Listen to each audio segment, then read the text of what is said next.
믿음 생활하면서 중요한 게 많잖아요, 그죠?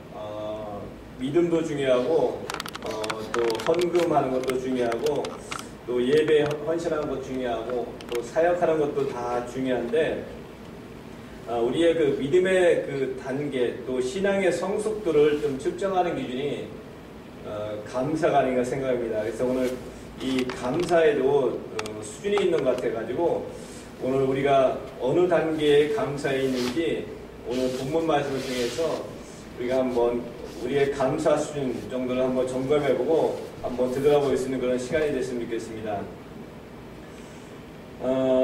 그 감사의 수준은 제가 세 단계를 한번 나눠봤는데, 첫 번째 단계는 조건적인 그런 감사가 아닌가 생각합니다. 조건적인 감사. 보통 문제가 잘 되면은 감사하고, 또 문제가 잘 안 되면은 원망하고, 낙심하고, 또 포기하고, 이런 그런 좋으면은 기뻐하고, 또 일이 안 되면 슬퍼하는 그런 조건적인 감사가 우리의 어떤 첫 번째 그런 감사의 단계가 아닌가 생각합니다. 그 누가복음 17장에 나오는 그 나병 환자, 10명의 나병 환자의 어떤 병 고침을 통해서 우리의 어떤 믿음 생활이 이런 조건적인 감사에서 좀 벗어나지 않을까. 예수님께서 그 사마리아와 갈릴리를 지나서 예루살렘에 들어갈 때 10명의 나병 환자가 큰 소리로 예수 선생님이여 우리를 불쌍히 여겨주소서 했을 때 그 예수님께서는 제사장한테 가서 너희를 보이라 했을 때 가면서 병이 다 났거든요. 10명의 나병 환자가 다 고침을 받았는데 그 중에 한 명만 예수님께 나와서 하나님께 영광 돌리고 감사하고 엎드려서 감사를 표현하는 그런 모습을 보면서 우리가 이 조건적인 감사도 실제적으로 대단한 감사인 것 같아요. 보통 세상 사람들은 되게 감사를 잘 안 하는 것 같아요. 저도 마찬가지고 믿음 생활하기 전하고 이렇게 믿음 생활 후 한 다음에 보통 세상 사람들은 잘 되면 자기가 열심히 해서 자기가 열심히 했기 때문에 당연히 그런 결과를 맺었다 생각하기 때문에 거기에 대해서 별로 이렇게 감사를 느끼지 않고 당연하게 생각하는 것 같아요. 근데 우리도 이런 그 나병 환자처럼 10명 중에서 9명은 당연하다는 생각을 해가지고 그냥 마음에 품고 이렇게 지날 때가 너무나 많지 않은가.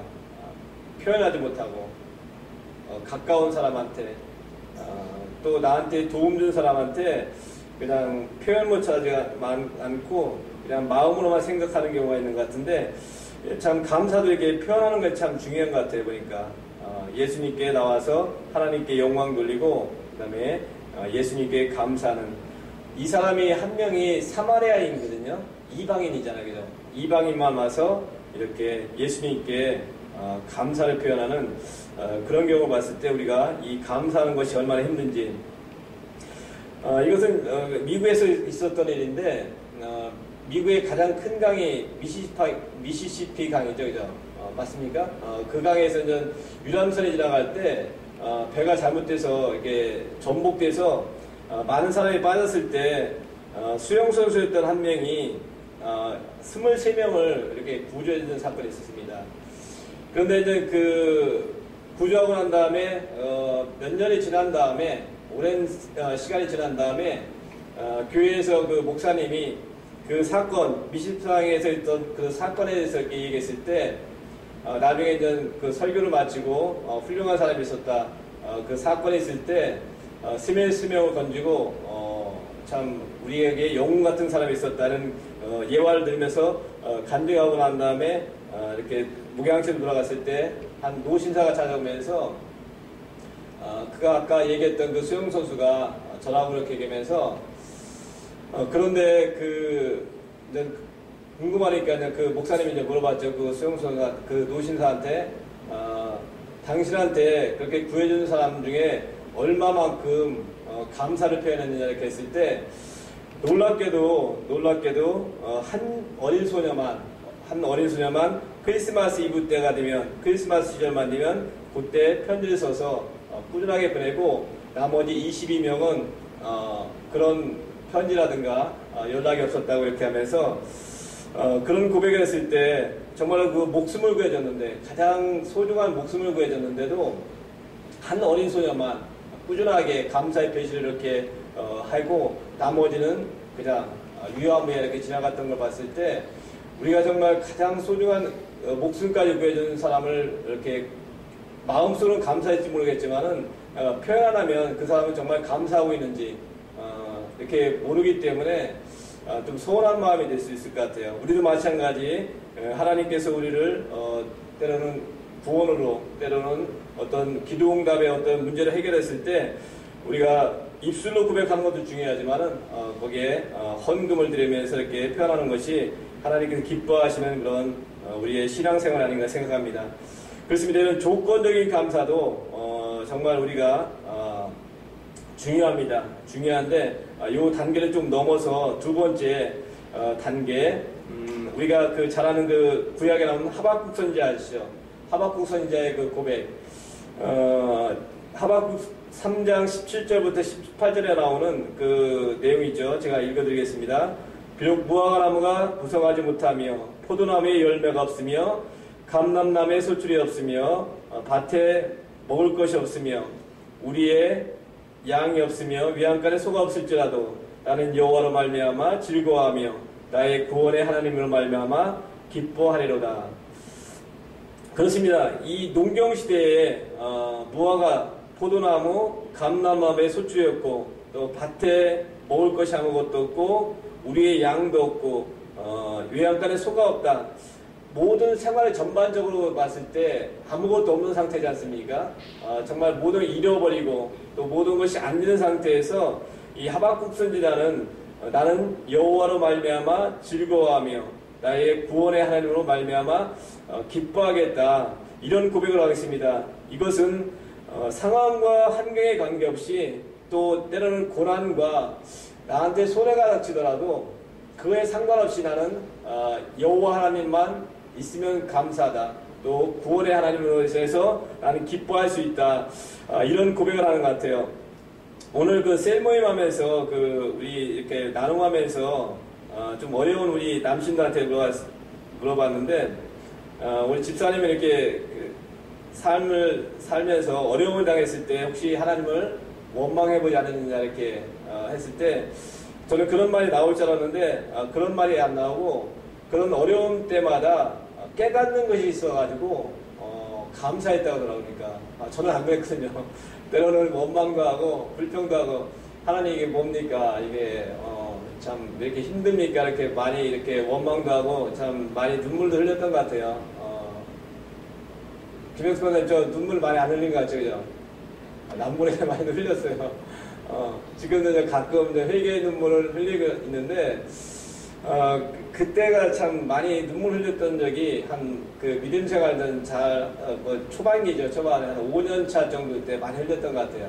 그러니까 2년에서 3년까지는 회개 때문에 많이 회개하면서 많이 눈물 흘렸고, 좀 지난 다음에는 5년 정도 되면은 믿으면 잘 된 줄 알았어요. 뭐가 막 형통할 줄 알았거든요.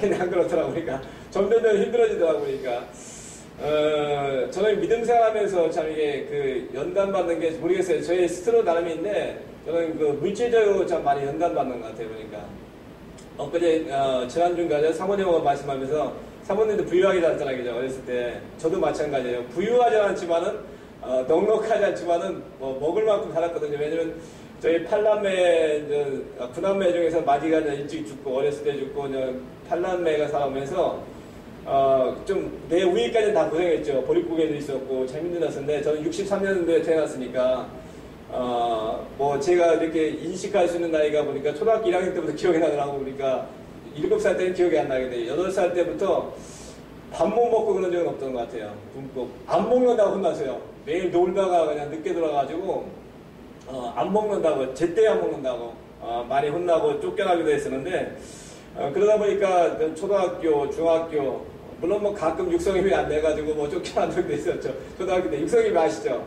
봉투에다가, 큰 봉투에다가 한 6,000원 정도 했던 것 같아요. 그때 그 당시에. 6,000원이면 비쌌죠, 그때. 비싼 금액이었었는데, 그거 못 내서 몇 번 이렇게 집으로 돌려보내잖아요. 갔다 온 적이 있고, 중학교 때부터 그런 적이 없던 것 같아요. 중학교, 고등학교, 또 대학교 때까지 이렇게 쭉 지내면서, 그 다음에 이제 대학교 졸업하면서 바로 군대에 입대했기 때문에, 군대에서 월급 나오니까 그거 가지고 이제 제가 자립하면서 지냈기 때문에 그런 고난이 없었는데, 믿음 생활하면서 이게 뭐 복 받는다고 하는데 복이 받는 게 아니고 복이 나가는 것 같아요. 스스로. 점점 뭐 헌금을 하라고 하죠, 뭐 건축을 하라고 하죠, 또 11조 하라고 하죠. 그러니까 점점 이렇게 그 어려움 겪다가 제가 몇 년, 한 5, 6년 전에죠. 그 금강아파트를 그 분양받으면서 그 해결하고 이렇게 이제 거기에서 하나님께서 물질 주셔가지고 또 다 정리해서 야, 이제 물질의 그 연단이 끝났구나 생각했는데 그게 끝이 아니었어요. 또 있더라고 보니까. 또 있어가지고 작년이 좀 가장 힘들었던 것 같아요. 그러니까 작년 전반기부터 계속 또 이렇게 마이너스 돼가지고 제가 이제 공원에서 이렇게 생활하면서 가장 월급을 적게 받았던 해가 작년이에요. 그러니까 끝났다 생각했는데 끝이 아니더라고 보니까 다시 이제 이렇게 회복하고 있는데, 그러면서 제가 이렇게 깨달은 것이 지난번 고백했지만은 가장 중요한 것이 제가 이렇게 그 말씀하면서 하나님 앞에 사랑하는 마음과 겸손한 마음이 있었는데 그 마음을 좀 이렇게 깨닫게 하시더라고 보니까. 그래서 작년 하반기 때 이제 아버지 학교 우리 김영희 선생님과 같이 섬기면서 그때 이제 그 하도 많이 들었던 사랑은 허다한 허물을 가린다는 그 말씀이 내 말로 온 거예요. 내 말로. 그때는 항상 머리를 썼거든요. 머리를 내 말로 오면서 그렇지, 내가 다른 사람의 허물을, 특별히 가족의 허물을 덮어야겠다 그런 생각이 들으면서 제 마음이 좀 바뀐 걸 이렇게 느끼겠어요. 우리가 여러분 못 느끼겠지만 저는 느껴요. 이렇게 사랑의 마음이 조금 생겼구나. 그러면서 제가 아이들 가리키면서 이렇게 그 대하는 그런 말투라든가 대하는 태도, 또 우리 이영숙 권사를 대하는 태도, 또 아들 대하는 태도가 좀 많이 달라진 것을 스스로 느끼면서 하나님께서 그런 연단을 주시기 위해서, 그런 깨달음을 주시기 위해서 내가 가장 취약한 부분이 그 좀 타격받는 거, 가장 전 건강하잖아요, 그죠?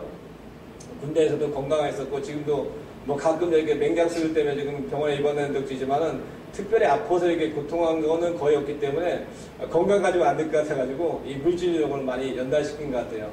그래서 그걸 통해서 이렇게 깨닫게 하신 것이 아까 전 그 어느 집사님이 우리 남신도 중에서 어느 집사님이 고백했듯이 깨닫게 하시니까 그것이 감사하더라고. 그러니까 근데 만약에 그 사랑의 마음을 깨닫지 않는 상태에서 물질을 많이 주었다면 그렇게 생각했을 것 같아요. 내가 잘했기 때문에 그동안 뭐 헌신이라든가 또 내가 열심히 했기 때문에 하나님께서 주셨겠구나, 당연하다고 이렇게 생각했을 텐데 그런 연단을 통해서 내가 사랑의 마음이 부족했구나 그동안, 하나님께 대해서 마찬가지, 또 사람에게 대해서 마찬가지.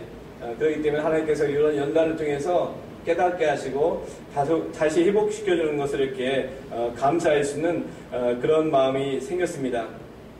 그러면서 저는 어제 그 옛날 얘기 좀 했죠. 이영숙 권사님하고. 저는 군대 생활, 전 초등학교 5학년 때, 6학년 때 꿈이 군인이었어요. 그 박정희 대통령 그 5.16 쿠데타 했을 때 별 2개 딱 선글라스 끼고 모자 딱 쓰고 별 2개 딱 모습 보면서 저거다, 나도 군인 되겠다.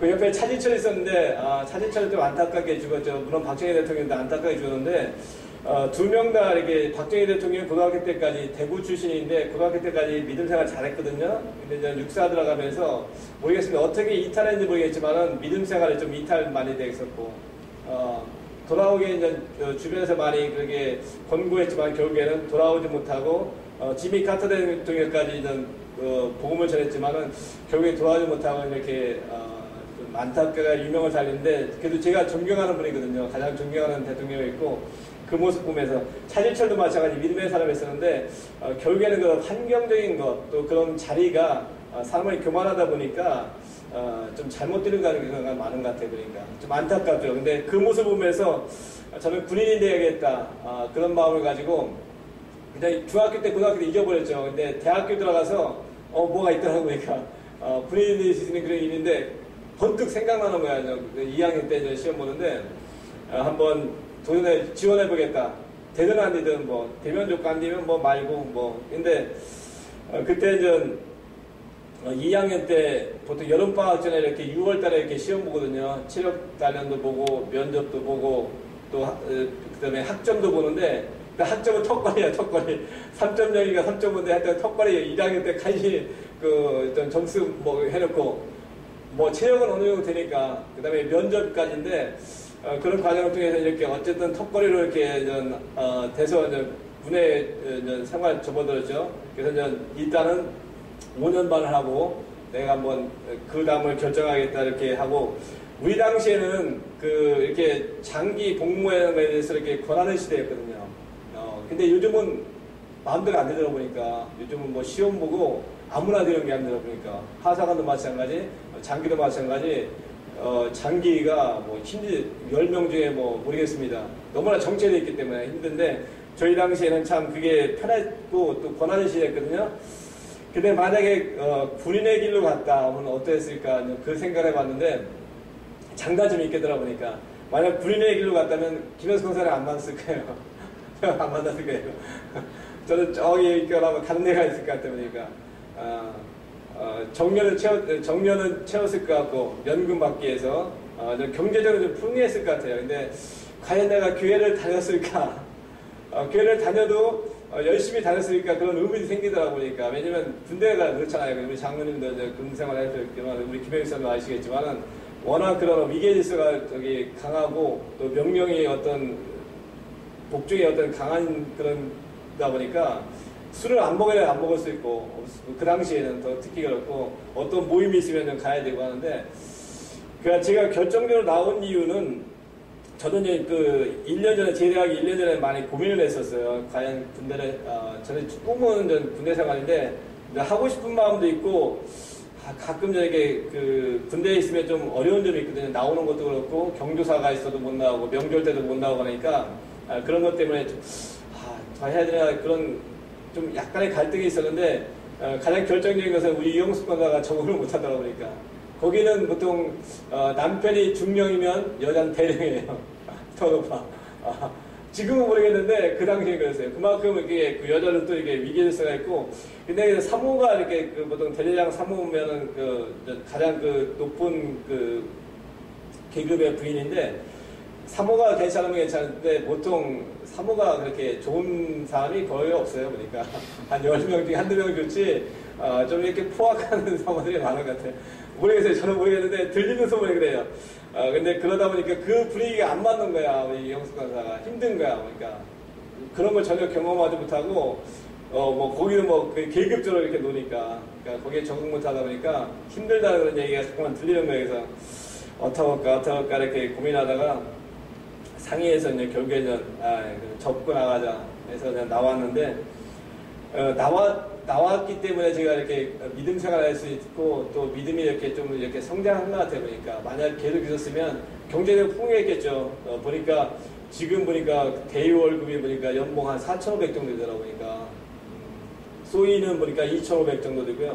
연봉이 다른 데보다 조금 일반 공무원보다 많더라 보니까 일반 공무원도 많아서 여자 ROTC 지원하려고 휴학하는 경우도 있어요. 왜냐면 2학년 때만 지원 가능하다 보니까 그거 넘어가면 안 되니까 다시 휴학하고 도전하는데 있는데 한 1,000대 몇 정도가 넘는 것 같아 보니까 그만큼 여자들도 마찬가지 지금 그렇게 군인에 대해서 인기가 많은 것 같아 보니까 안정적이고 또 그 다음에 월급도 많기 때문에 그래서 그런 어떤 장단점을 생각하면서 좀 아쉬움도 있고 또 좋은 점도 있는데 결국에는 아쉬움을 털어내야죠. 그렇습니다. 그런 얘기를 하면서 어쨌든 나온 거에 대해서 미련은 있지만 후회하지 않는다 하면서 이렇게 얘기하고 끝냈습니다. 그렇습니다. 어떤 상황, 환경과 또 고난과 손해가 있더라도 정말 여호와 하나님을 위해서 기뻐하고 즐거워할 수 있는 믿음. 그렇습니다. 돈이 있고 물론 좀 풍요함은 좋겠지만은 돈이 있더라도 거기에 하나님이 없다면 얼마나 힘들겠습니까? 얼마나 우리 장모님이 이재용 씨에 대해서 이렇게 나왔는데 그 부분에서 나 누군가에 또 이렇게 쭉 읽어보니까 나중에 이재용이더라 보니까 이혼하고 또 동생은 자살해 죽고 또 자기 동생 여동생은 또 이혼 수상에 걸려 있고 참 아버지는 식물인간 돼서 혼수 상태에 있고 자, 그런 집안에 몇십 주의 돈이 있어도 그것이 과연 행복일까? 모르겠습니다. 그것이 행복이라면 어쩔 수 없지만은 저는 결코 행복이 아닌 것 같아 보니까 좀 돈이 없더라도 화목하고 위해주고 좀 화목하게 사는 것이 행복이 아닌가 생각하면서 그렇습니다. 다른 것을 모두 잊어버려도 하박국 선지자처럼 이렇게 감사할 수 있고 고마울 수 있는 기뻐할 수 있는 것이 두 번째 단계의 감사가 아닌가 생각합니다. 마지막으로 오늘 사드락과 메삭과 아벳노고의 그 신앙 18절에 그렇게 하지 않으실지라도 이 당시에는 다니엘 세 친구는 포로 생활을 했잖아요. 그죠? 바벨론의 포로가 돼서 느부갓네살 왕 밑에 있었는데 이 느부갓네살 왕은 좀 포악한 왕이었던 것 같아요. 그러니까 아무래도 이 상황 보면 두라평지에 있는 그 신상을 세워놓고 다 절하게 만들고 절을 하자면 풀무불에 그냥 집어넣는다고. 풀무불이 얼마나 뜨겁습니까? 그냥 새도 녹이는 그런 풀무불에 사람이 들어가면 바로 타버리지 않습니까? 그랬을 때 이 사드락과 메삭과 아벳노고가 왕을 절하지 않으니까 참수한 거죠. 주변 사람들이 참수하니까 불러놓고 너희들 다시 한번 악기가 울릴 때 절하지 않으면 풀무불에 집어넣겠다 했을 때 이 사드락 메삭 아벳노고가 그런 고백을 하지 않습니까? 16절 보니까 사드락과 메삭과 아벳노고가 왕에게 대답하여 이르되 느부갓네살이여 우리가 이 일에 대해서 왕에게 대답할 필요가 없나이다. 왕이여 우리가 섬기는 하나님이 계시다면 우리를 맹렬히 타는 풀무불 가운데서 능히 건져내시겠고 왕의 손에서 건져내시이다. 18절 그렇게 하지 아니하실지라도 왕이여 우리가 왕의 신들을 섬기지 아니하고 왕이 세우신 금신상에 절하지도 아니할 줄 아옵소서. 그렇습니다. 참 이런 고백을 할 수 있다는 것이 참 쉽지 않잖아요. 그죠? 왜냐면 그 일제 당시에 1935년도 정도 되죠. 그러니까 해방되기 한 7, 8년 전에 그 모든 그 총회에서 결정한 것이 목사님들이죠. 목사님들과 장로님들이 결정한 것이 신사참배는 우상숭배가 아니다. 그런 결정을 했어요. 물론 거기에 반대했던 주기철 목사님이나 유계전 장로 같은 분이 이제 순교하셨지만은 대부분의 90% 이상은 거기에 다 따랐거든요. 우상숭배가 아니다고. 근데 그게 우상숭배가 아닙니까? 모르겠습니다. 그 상황이 그랬을지 모르겠지만은 저도 만약 거기에 총회에 참석했다면 거기 90%에 가지 않았을까. 그만큼 왜냐면 위험스럽고 참 목숨을 내놓는 그런 상황에서 정말로 그걸 거부하고 나는 거기에 절하지 않겠다 이렇게 주기철 목사님처럼 이렇게 담대하게 나올 수 있는 상황이 아닐 것 같아요. 근데 여기 사드락 메삭 아벳노고 같이 주기철 목사님도 마찬가지, 그다음에 다른 목사님도 마찬가지, 그런 장로님들 마찬가지 나는 거기에 절하지 않겠다 이런 고백을 할 수 있다는 것은 정말 대단한 믿음이고 정말 대단한 그런 사람들인 것 같아 보니까 정말 그런 단계까지 가는 것이 우리의 믿음. 정말 그렇게 하지 않으실지라도 우리는 하나님께 감사할 수 있는 구원하지 않으셔도 나는 감사할 수 있는 그런 믿음의 고백할 수 있는 그런 감사의 고백이 나오는 것이 중요하지 않을까. 신약에서 바울과 실라가 복음을 전하다가 귀신을 쫓아줬는데 얼마나 좋습니까? 근데 참수당해서 두드려는 거 맞고 감옥에 갔을 때 하나님을 찬미하시는 그런 마음, 정말 좋은 일이었잖아요. 그죠? 하나님께서 가장 기뻐하시는 일에서도 참 감옥에 들어가서 매 맞고 그런 고통하는 가운데서도 찬미할 수 있는 그런 믿음의 경지까지 간 사람들, 그 사람들을 하나님께서 정말 높여주실 거예요. 지금도 바울도 마찬가지, 신라도 마찬가지, 믿음의 그런 역사가 계속되는 한 그 이름은 끊임없이 사람들한테 회자되고 높임을 받을 것입니다. 우리도 바울과 신라같이, 사드락 메삭 아벳노고 같이, 또 때로는 주기철 목사님 같이 훌륭한 그런 그 믿음의 사람들을 따라갈 수 있는 우리 모두가 됐으면 좋겠습니다. 정말 그랬을 때 하나님께서 기뻐하시고 우리의 믿음의 경지도 최고의 경지에 다르지 않을까 생각합니다. 그런 최고의 어떤 경지의 어떤 믿음의 단계, 또 감사의 단계가 이르기 위해서는 저는 두 가지만 좀 이렇게 결론을 맺고 마치겠습니다. 첫째는 우리가 무엇보다도 이 땅을 살아가는데 참 필요한 게 많잖아요. 그죠? 물질도 필요하고 인기도 필요하고 또 어떤 자리도 필요하지만은 최종 목적지는 뭡니까? 구원에 이르는 게 있잖아요. 구원. 그러니까 최종 목적지는 우리가 구원이다. 그러니까 구원을 바라보면서 가다 보면 때로는 거지 나사로 같이 이렇게 돈이 없어서 불편하게 정말 남의 그 밥상에서 떨어지는 그런 부스러기도 주워먹는 그런 거지 같은 생활하지만은 7, 80년 후에는 이 땅에 끝나는 날에는 정말 아브라함의 품 안기는 그런 축복을 누릴 수 있는 그런 믿음, 그런 소망을 가지고 살아간다면 좀 이 땅에서 조금 힘들고 어렵더라도 그것을 이겨낼 수 있는 믿음이 생기지 않을까 생각합니다. 두 번째는 인생은 선택의 연속이기 때문에 항상 그 좋은 것을 선택하는 것이 중요한 것 같아요. 항상 긍정적인 것. 아까도 우리 남순도 가운데 우리 장로님이 참 잘 해명해서 참 좋았는데 그런 좀 불만 가진 사람이 있더라고. 그러니까 왜 성경 공부를 하느냐, 성경을 읽게 하느냐 이렇게 강요한다고 하는데 거기에 대해서 저는 이렇게 그냥 침묵했어요. 왜냐면 거기에 대해서 비판하고 그러면 더 시험 들까봐. 근데 우리 장로님이 참 잘 지혜롭게 말씀하시니까 저는 그렇구나. 역시 믿음의 연륜이 있으시니까 그것을 슬기롭게 얘기하면서 말씀하시니까 그분들 더 이상 거기에 대해서 약간은 좀 누그러뜨리고 좀 그것은 완전히 해소는 안 됐지만은 다른 사람도 다 수긍하는 그런 분위기가 되어서 좀 좋았던 것 같은데. 그렇습니다. 말씀은 지난번에 제가 새벽 예배 때 말씀드렸지만은 하나님을 위해서 말씀을 주어진 게 아니거든요. 인간을 위해서 주어진 건데 우리는 자꾸만 말씀이 무겁다고 자꾸만 이렇게 불평할 때가 많거든요. 제가 예화 드렸죠. 주인과 종이 이제 길을 가는데 여름에 한참 더울 때 상자가 발견된 거예요, 길에서. 근데 금귀가 있는 거야. 금귀가 있는데 두 가지 경우에 주인이 자기가 쓰겠다고 창고에 들여놔라 하면 종이 들고 갔을 때 얼마나 무겁겠습니까? 근데 종아, 너 그동안 고생했으니까 이 금괴는 네가 사용해라 했을 때 얼마나 이 금이 가볍겠습니까? 근데 하나님께서 그렇거든요. 이 말씀을 우리한테 무거운 짐을 주기 위해서 주신 게 아니고 우리를 가볍게 해서 인생을 행복하고 복되고 보람되고 형통하게 해서 주셨는데 그것을 우리한테 짐 주기 위해서 주셨다고 생각하면 한없이 무거울 거예요, 이게. 왜냐면 말씀 읽는 게 쉽지 않죠. 40도 가는, 1도 가는 거, 1일 만에 1도 가면 하루에 30장 정도 얘기하는데, 30장 얘기하면 2시간 정도 걸리거든요. 2시간 정도 걸리죠, 그죠? 보통 평균. 그러니까 그것을 읽는다는 것이 쉽지 않죠. 근데 이것은 분명히 저는 확실할 수 있는 것이 우리의 행복을 위해서 주신 거거든요. 우리가 이렇게 행하면, 또 이렇게 하지 않으면 복이 임하고 형통한다는 것을 확신하기 때문에 저는 이걸 선택을 잘한다고 생각하거든요. 매 순간마다 긍정적인 것, 좋은 쪽으로 선택해야지 자꾸만 이면적인 것, 불평적인 것, 왜 이렇게 힘든 거 시키냐, 왜 이렇게 성경 공부 시키냐 하면서 이렇게 한다면은 그것은 자기한테 짐이 될 수밖에 없어요. 그러니까 항상 좋은 것을 좀 선택했으면 좋겠습니다. 한 가지 일만 마치겠습니다.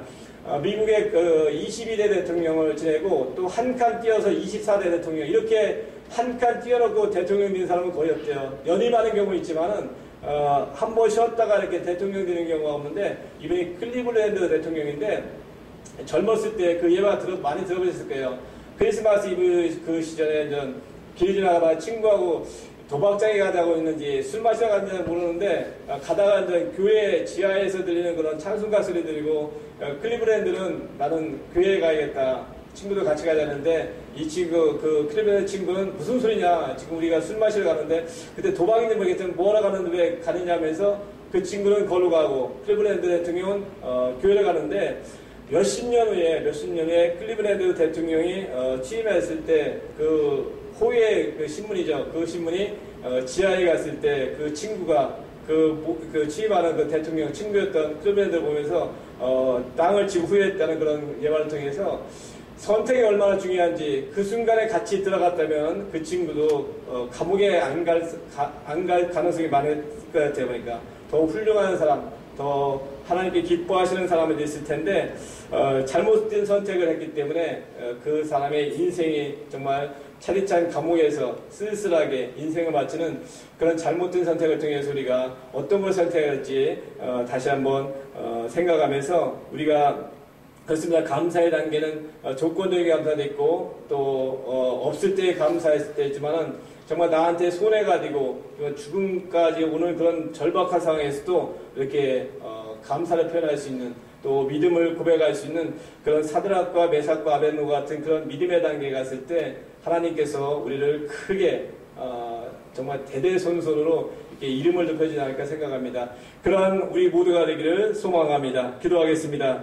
사랑해 주님, 우리의 감사가 정말 조금씩 더 발전해서 정말로 하나님께서 기뻐하시는 그런 감사의 단계까지 갈 수 있도록 주님께서 우리를 인도하시고 함께하여 주셔서 이 시간도 주님의 은혜 가운데 함께 하시고 또 기도 가운데 주님께서 깨닫게 하시고 우리의 신앙을 점검할 수 있는 귀한 시간으로 인도하여 주셔서 모든 것을 주님께 맡겨오며 우리 주 예수 그리스도로 기도드립니다. 아멘.